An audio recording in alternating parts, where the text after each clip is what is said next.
Good evening. I'm Greg Floyd. Hi, everyone. I'm Liz Bishop. Lost or stolen property, identity theft, vandalism, theft from cars. If it happens to you in the city of Troy and you call police, an officer won't come now to take a report. Instead, you're going to be directed to a website.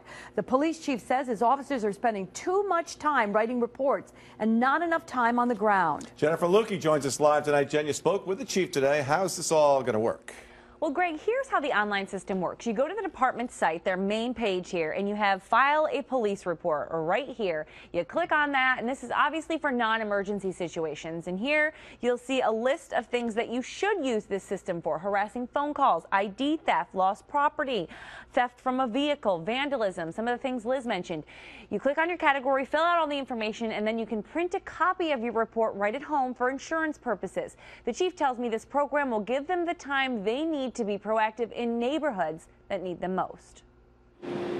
It's been a violent summer in Troy. 2 officers hit during a shootout, a number of gang-related gunfights, shots fired in broad daylight in front of community centers and housing complexes full of children. What we're looking at are different ventures that will help us to quell some of the violence and maybe negate having to amass a large number of officers at a great expense to the taxpayers. That's where this new online reporting system comes in. It's already up and running. Those who showed up at the station today to file a report were directed to a kiosk.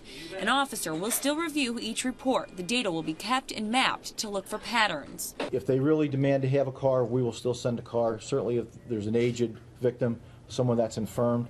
So they're not losing a service, but what they're really gaining is more protection in their area because that officer is no longer off the road, so to speak. And with more officers in the neighborhoods that need them most, the chief believes violent crimes will continue to drop. Although it may not seem like it, the number of shootings citywide in Troy has dropped by 50% this year. Extraordinary events like that get a lot of attention, and regrettably, it has overtaken some of the great work that's been done by the officers on patrol and the follow-up by the detectives. By this time in 2014, Troy police had responded to 44 confirmed shootings. Year to date, there have been 22. Last year, during the same time frame, Troy PD recovered 31 illegal firearms. So far this year, 19. What do you attribute to that? I think a lot of it is the blanket patrols that we've done. Our philosophy here in the city of Troy is a very heavy patrol orientation. So we really have been doing a lot of saturation patrols, trying to stop the shootings from occurring. And in order to keep that momentum, the chief says his officers need to spend less time writing reports and more time on the streets.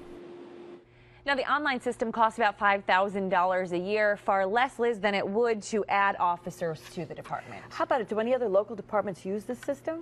They do. Schenectady actually uses the system. They've used it for a while. I did a story with the chief there about a year ago about this, and he really talks very highly of it. He says it gives them the numbers that they need because it maps all the information. Even though you're not really seeing a police officer, they're still keeping that data. They can tell where the targeted areas are, and they can, more zero in on their patrols more in those areas. Probably more just something people have to get used to, the idea of not dealing with a person and putting it online and assuming that somebody's going to respond. Right. Every single report, they say, is looked at. It's different because when you're the victim of a crime, even if it's a small one, you want to feel like police are there. Yeah. They are. You just don't see them in this case. All right, Jen. Thanks very much. Greg?